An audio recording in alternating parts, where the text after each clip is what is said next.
Olá pessoal, sejam todos bem-vindos. Aqui é o Pablo Guimarães da Artes Ligatória Encadernação Clássica e hoje, como prometido, eu estou liberando o terceiro PDF, tá, como imposição para que você imprima a partir do PDF, imprima o seu livro, dobre os caderninhos, tá?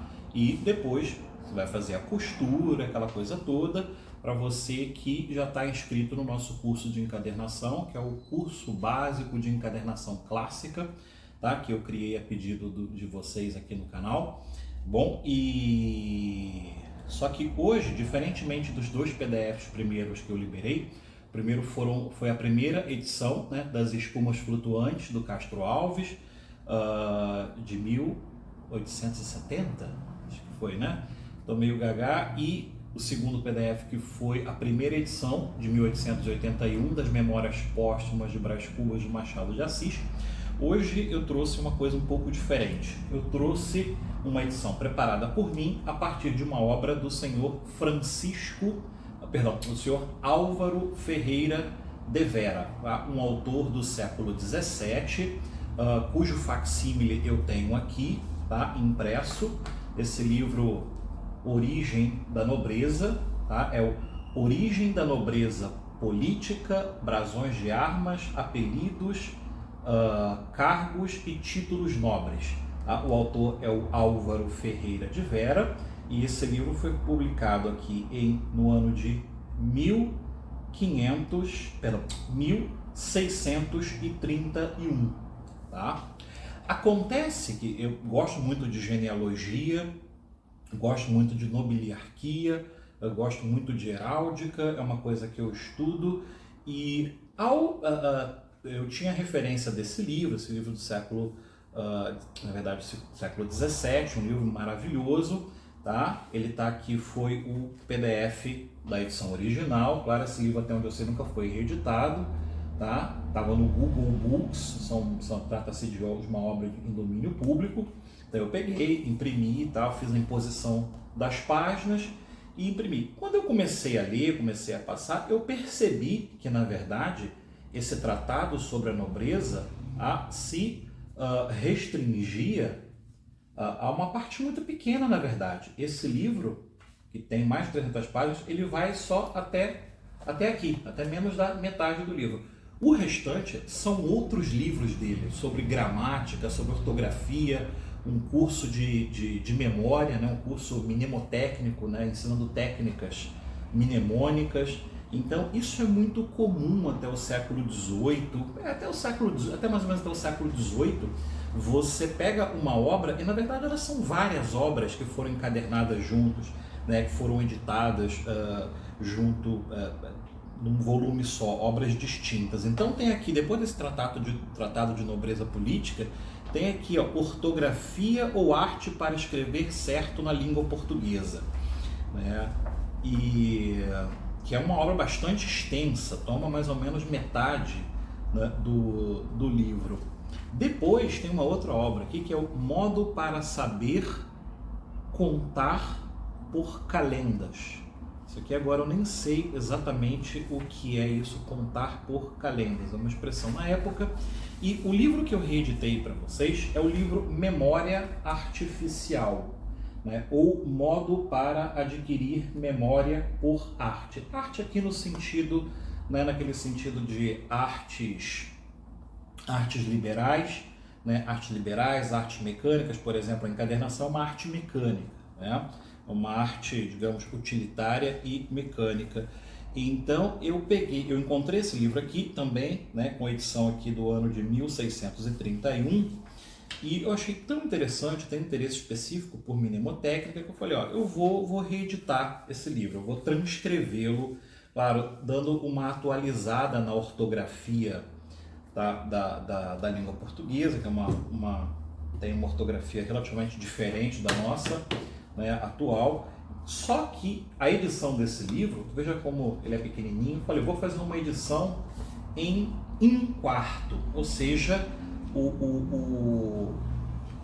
essas folhas impressas serão dobradas 2 vezes, diferentemente do infólio, em que a gente dobra uma vez só para fazer o caderninho, né? No em quarto a gente dobra 2 vezes. No em octavo a gente faz uma tripla dobragem para poder encontrar a ordem correta das páginas no caderninho composto. Então eu fiz esse livro, fiz uma edição mais com umas firulas aqui, né? E vou ensinar vocês agora a dobrar. Então a dobragem dele faz com uma folha, perdão, de papel aqui que eu vou dobrar. Primeira dobragem, nessa parte aqui, e agora eu vou fazer a segunda dobragem dele. Para isso você tem que ter feito a impressão corretamente, tal como está lá no nosso arquivo. Então tem da página 1 a página 16 em numeral romano, porque esse aqui é o caderno 0, ou seja, o caderno 0 é o quê? Na linguagem gráfica, na linguagem editorial.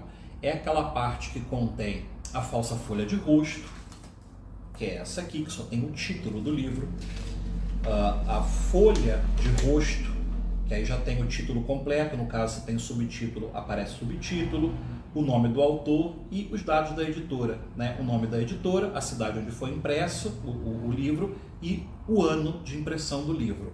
Tá? Então o Caderno Zero traz isso, traz dedicatória, traz prefácio, ou uma introdução se tiver, vai trazer o sumário da obra. Então tudo que não é o texto propriamente dito do livro fica no Caderno Zero, e as editoras, boas editoras, né, nas boas práticas editoriais, a gente faz uma numeração diferente, uma numeração romana normalmente, né? E depois a numeração arábica, que começa a partir do 1, começa propriamente no que é o livro, né? Propriamente o conteúdo do livro, tá? Então, deixa eu ver aqui. Isso. O próximo eu vou dobrar assim.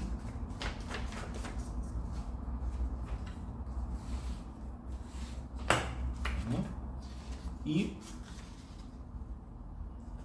mais uma vez aqui. Tá?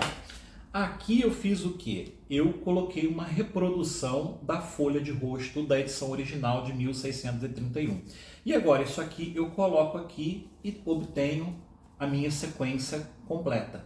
Então veja que esse livro aqui, ó, ele dobrado, ele vai estar numa coisa que a gente chama de livro intonso. Lembra que às vezes a gente compra, quem compra livro em sebo, quem é rato de sebo sabe muito bem disso. Você compra um livro, né, antigo ali, num sebo, e aí você não consegue abrir as páginas. E aí a gente tem que pegar tipo um estilete, uma coisinha e cortar. Por quê? É porque o livro é feito com esse processo, né? Normalmente é uma folha bem grande, nesse caso eu estou fazendo um livro pequenininho, né, num formato que seria o A6, ou seja, 1/4 de uma folha de A4, né, dobrado.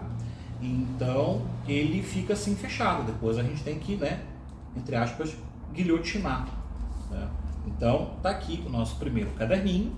Agora sim, começando da página 1, tá? Eu coloquei aqui para facilitar para vocês aqui o número de assinatura. Então tá aqui a página assinatura 1, tá? Então eu vou dobrar assim o caderninho, né? A primeira folha do caderninho, com atenção para ver se ele está certinho aqui. Passo a dobradeira e faço a segunda dobragem. Essa segunda dobragem aqui tem que ser feita com cuidado, tá? Porque senão essa parte aqui vai ficar toda enrugada. Vocês podem fazer assim, pega uma dobradeira mais fininha, ó, e dá uma esticada aqui no meio para marcar, não muito forte para não rasgar o papel, tá? E aí com cuidado aqui, ó, vai dobrando e a folha não fica enrugada.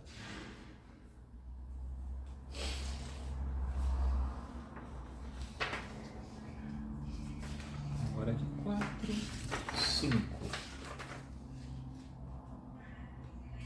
Então, olhando aqui, eu vou achar a sequência correta, né, das páginas. Então, todas as páginas são numeradas, somente as páginas onde se inicia um novo capítulo que a gente não tem numeração. Isso é uma boa prática, uma prática elegante das edições, né, pelo menos do século XVIII, XIX para cá. É costume fazer isso, você não bota o número de página na página que inicia um capítulo.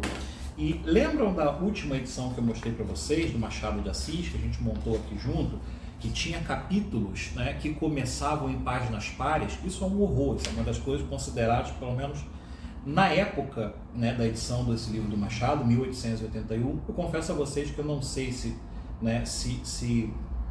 isso era considerado uma boa prática ou não, mas o fato é que já havia desde o século XVI, XVII, muitos livros em excelentes edições em que cada capítulo começava somente nas páginas ímpares.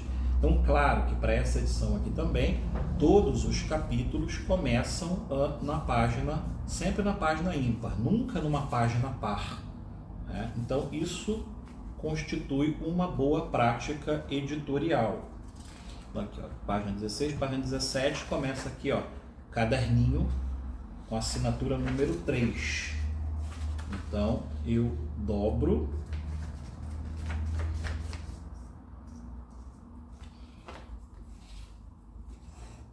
aqui o meu caderninho, eu passo o dedo assim para que não fique enrugado.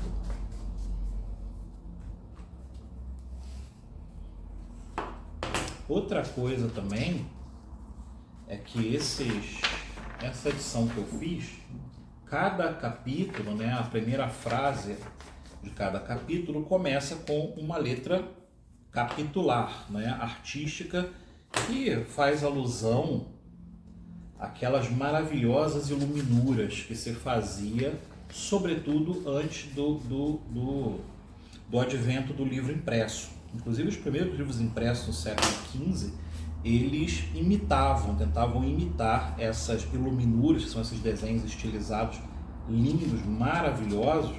Então, com a era da impressão, né, a era de Gutenberg, a gente tem aí o fim desse tipo de arte. Então, aqui vai aparecer no vídeo para vocês, aqui tem uma capitular, né, P colorida, estilizada, eu consegui para colocar nessa edição. Então, essa edição aqui é exclusiva para vocês que estão fazendo o meu curso básico de encadernação clássica, tá? E outros cursos virão aí, cursos para vocês aprenderem a selecionar e a reconhecer, a trabalhar um bom couro para encadernação, né? Tipos de couro, tipos de curtimento que se usa nos couros, até porque isso também vai servir como um preliminar para o curso de douração manual que eu vou fazer. Quando a gente faz douração com folha de ouro genuína, essa douração tem que ser feita num couro com um tipo de curtimento específico. Não dá para fazer em qualquer tipo de couro a douração, né? O tipo de material que a gente utiliza para dourar em qualquer tipo de couro são aquelas películas, que normalmente são películas imitando ouro, mas tem até película que contém ouro de verdade, que eu utilizei para poder dourar esse livro aqui. É ouro 22 quilates, mas em película, não em folha de ouro mesmo tradicional. Mas isso é um outro assunto aqui. Assinatura número 5. Então, eu editei esse livro buscando utilizar as melhores técnicas de editoração, né, mesclando, né, a editoração mais moderna com a editoração clássica, né, no que há de melhor nas duas práticas. Então, tá aqui. Se você não é inscrito no nosso curso básico de encadernação clássica, inscreva-se. O link está aqui embaixo na descrição do vídeo. O curso é baratinho e vocês vão ter um curso completo de encadernação. Lembrando que esse curso ele é vitalício. Vocês pagam somente uma vez e o terão para todo sempre. E eu estou colocando aulas extras, né, atendendo às dúvidas dos nossos alunos. Então, esse caderninho aqui, né, um livro que tem um formato que a gente chama de formato em quarto, Formato esse que é determinado não pelo tamanho do livro, mas pela quantidade de dobragens que cada folha dos caderninhos recebe, tá? Então, se você tem aí o manual de encadernação da Maria Braque Lamy Barjona de Freitas, que eu editei, ou o manual do Douglas Cockerell, traduzido por mim, a encadernação e a conservação dos livros, você já sabe disso, né? Você já sabe o que é uma assinatura, você sabe o que é um livro em fólio, um livro em quarto, um livro em octavo, um livro em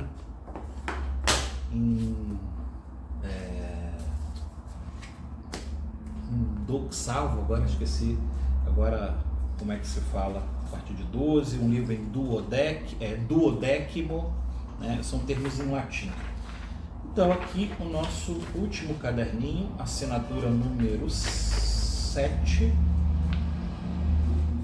Terminamos aqui de dobrar. Se você quiser que esse livro fique mais robusto, com mais volume, você pode utilizar uma folha aí de gramatura 90 em vez de gramatura 80, como eu utilizei aqui. No final também você pode colocar, como se faz em boas edições de bibliófilo, você pode adicionar caderninhos em branco, que servem para poder fazer anotações, né? Se você vai ler esse livro e vai estudá-lo e quer fazer anotações, você pode incluir mais uns 2 ou 3 caderninhos, deixar um montão de folhas em branco no final, que constitui também uma boa prática das boas edições especiais para bibliófilos. Então, nosso livrinho aqui, ele tem poucos caderninhos, 1, 2, 3, 4, 5, 6, tem 7 caderninhos, 7 assinaturas, não vai ficar um livro muito grosso, mas como eu falei, se você quer fazer dele um livro um pouco mais grosso, bota um papel de uma gramatura maior, aí 90, a princípio não aconselho nada acima disso, ficaria uma coisa assim muito, sei lá, talvez grosseiro, mas vai do seu gosto. Se você quiser tentar um papel de gramatura 120, mas também não mais que isso, não mais que gramatura 120, e também você pode colocar alguns caderninhos a mais aqui para poder dobrar, né, o conteúdo dele, ter aí material, espaço para poder fazer suas anotações, aí vai do seu gosto. Então tá aqui, né, o nosso livrinho exclusivo para vocês que estão fazendo o curso básico de encadernação clássica. Eu fico por aqui e até o nosso próximo vídeo, pessoal. Fiquem todos com Deus.